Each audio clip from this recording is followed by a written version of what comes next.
Greetings, loyal viewers! Happy Thanksgiving! And welcome back to another installment of Gargantuous Reviews. Well guys, it's finally time to talk about one of the most anticipated releases of the year. I am of course talking about the remastered of some of my favorite childhood classics out there, Spyro Reignited Trilogy.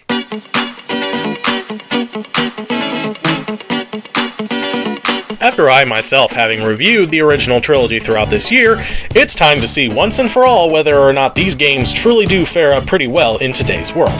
In doing so, I'm going to be taking a quick look at each game individually, judge them for how much Toys for Bob have either nailed it or missed the mark in some areas, and how it all basically stacks up together in the end.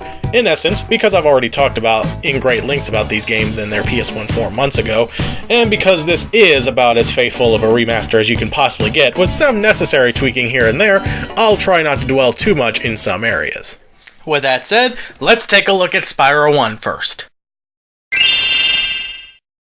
Some of you may know I like Spyro 1 a lot, but out of the original trilogy, the first one has undoubtedly aged the least well. So as you can imagine, Toys for Bob definitely had quite a few areas to improve upon in this game. Right from the very beginning, not only does this game look very beautiful, but Spyro's controls honestly not only feel very familiar, but feel more smooth and consistent throughout all three games this time around. Not to mention, also, I don't know if it's just me, but I feel like his normal moving animation, not only is it very bouncy and graceful, but also feels a bit faster than it did before. And because of that, there were definitely far more moments throughout it than I did in the original when I was just walking around, which also allowed me more of the ample opportunity to let the large and beautiful environment sink in. The grass, which can also be charred, the lighting from the skyboxes, which not only look good, but make these levels feel more expansive than they already did before. Just the amount of added detail makes this game look so amazing. Boss fights, well, okay, they're just as pathetically easy as you remember them, so I won't dwell too much on that factor, but I will admit their designs are nicely updated in a way that gives them a bit more of a personality.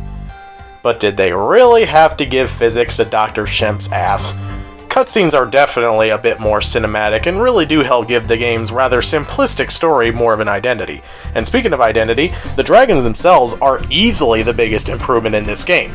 Not only are each of them given their own unique look and voice than ever before, but because of that, it helps us to better identify each and every single one of them, not just in this game in particular, but when we see them again in Spyro Year of the Dragon. One other thing I do want to talk about that's also a bit different throughout the entire trilogy, but I'll elaborate more on that when we get to Spyro 2, as I feel it's especially more notable there. Overall, this game, which not only needed the most tweaking in order to really stand out against the other two, but I feel is arguably the most dead-on, if not the most improved upon in the Reignited Trilogy. Had they at the very least made the boss fights a bit more challenging instead of playing it too safe there, and this game would be honestly perfect. As is, this is an amazing beginning to an already amazing adventure. Because of that, I give this one a 9 out of 10. I made it no secret in the past that Ripto's Rage is my personal favorite of the original trilogy, and so, for the most part, aside from a couple areas, the Reignited Trilogy nails what I remember oh so fondly of the PS1 classic. Because of that, this will likely be a bit more brief than the last one. Although I will start saying that Ripto's entrance in this isn't as funny as it was before. Just giving a bit of a comparison here. I hate dragons! Yeah!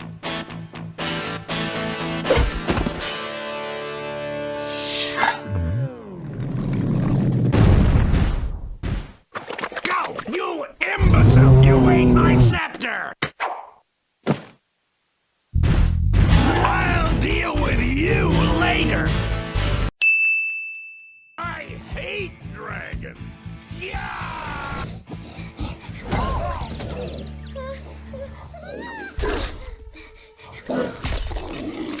Go, you imbecile! You ate my scepter!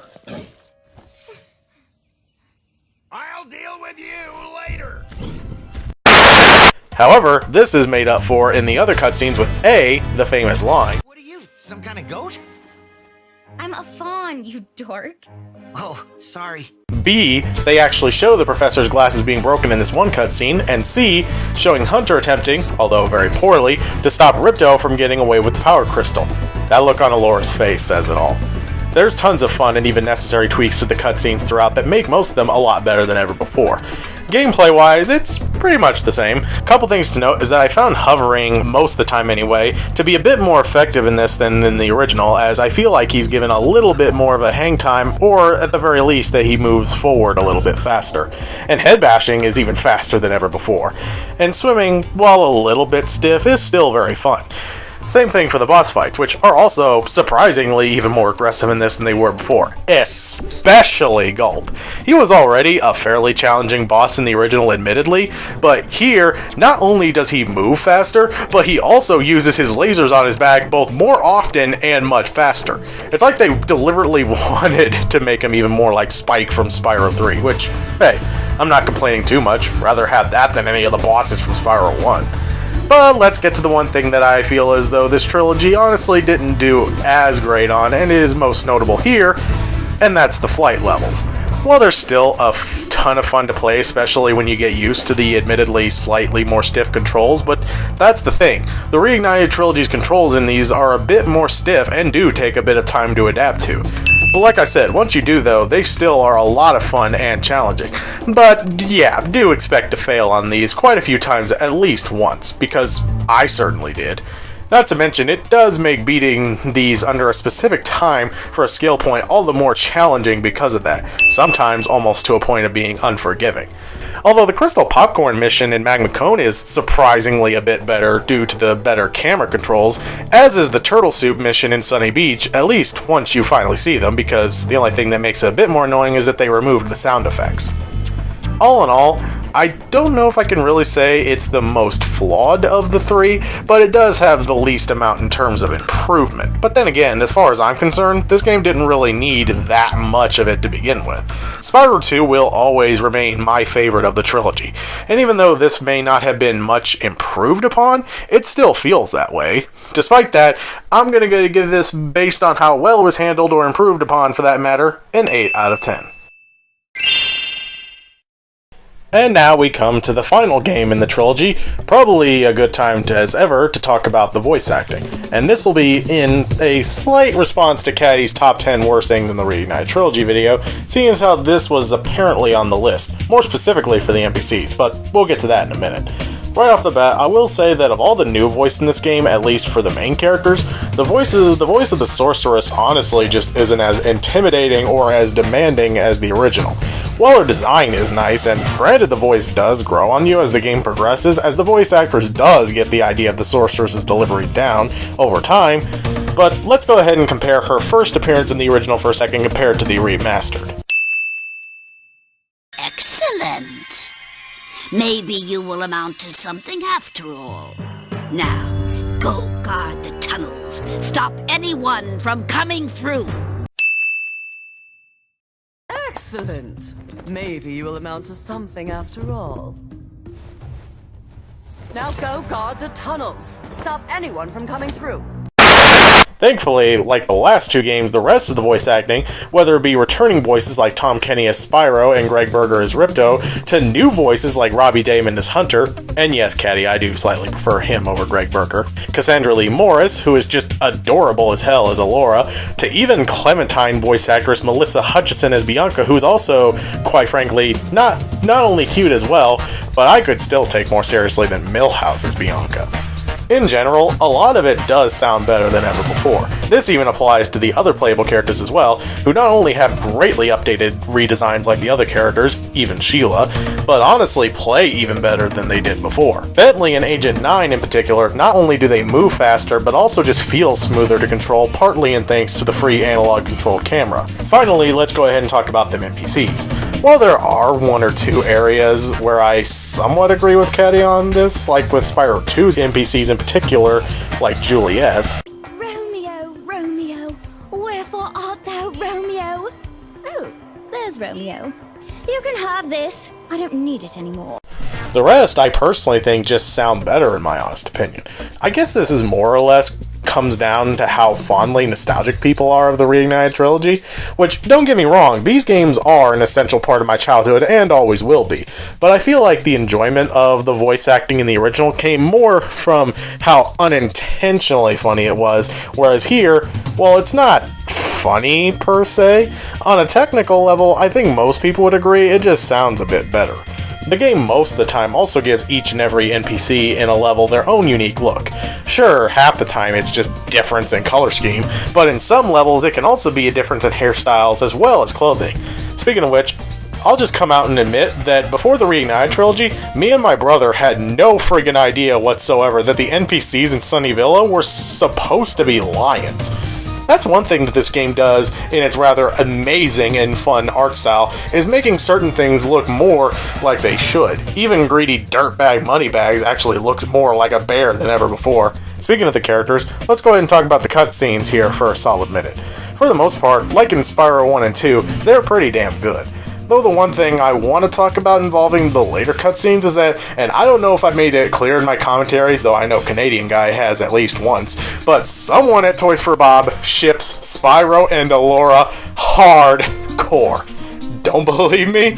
Watch this bit in this one cutscene later on in the game and tell me you don't see it. So now that you're done saving the world again, are you gonna visit me in Avalar? She wagged her tail! She wagged her tail, complete with Jingle Bell sounds too, I might add. Oh, I see. Still not entirely convinced? Well, watch this bit after an admittedly precious little moment between Hunter and Bianca, who are also an item now, by the way, for those who don't know, and then tell me you're not convinced. Come on, Spyro, take a little break. Let's watch the show. They're leaning their heads together! They're leaning... You cannot convince me at this point that this is just mere coincidence. Am I saying it's a problem? No. I just think that certain someone at Toys for Bob, whoever he or she is, needs to really come out and confess. Because this is so obvious, I think I can hear my nephew and niece shouting, "Really?" a few blocks away. In talking about the cutscenes, let's talk about the final cutscene in particular. In the original, this one was just barely over 30 seconds long and didn't really offer that much to make it feel like a nice little send-off to the original trilogy, or even, at the very least, Spyro 3 in of itself. Whereas here, not only is it longer, but we see a lot more of Spyro as well as the adult dragons interacting a lot more with the baby dragons. Not only do we see Zoe helping out and being sort of like the loving aunt to him, kind of wish Bianca and Elora would also fill in that role, but the end of it, while it does still include the baby burping, don't get me wrong, is one of the most precious little moments you'll see in a while. Just watch.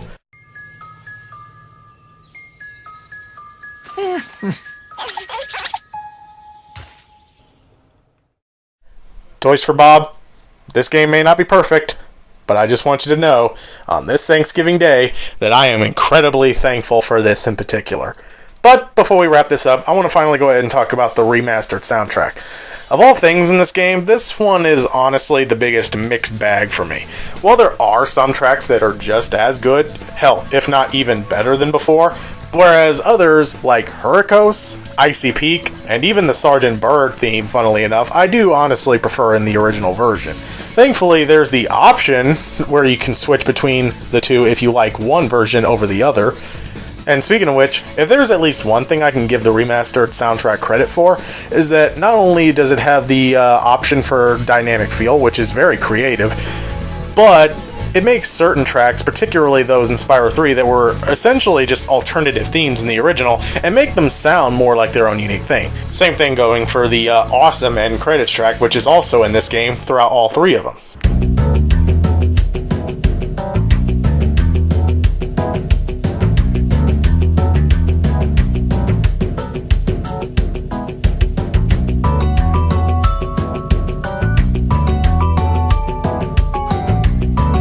And now I think my nostalgic boner returns. All in all, a 9 out of 10. So overall, this is an amazing remaster of games that I still hold near and dear to my heart even to this day.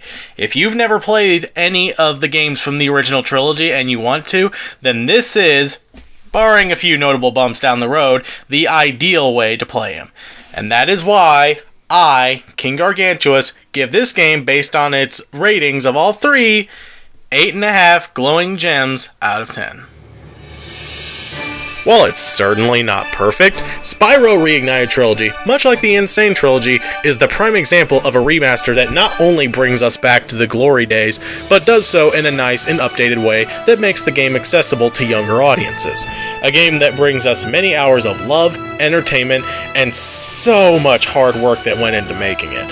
While the minor glitches and frame rate dips shouldn't be ignored, I'm honestly glad that, considering the tight schedule Toys for Bob were apparently on when making it, that it came out the way it did, and that we should all at least be thankful that Activision listened to us and delayed it for at least a couple months. These games are classics in my eyes, and they deserve to become classics in the eyes of the many generations going forward.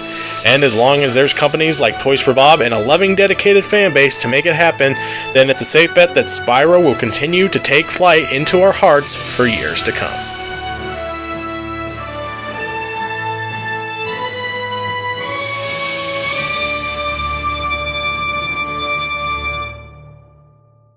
I'm King Gargantuous, and happy Thanksgiving, everybody.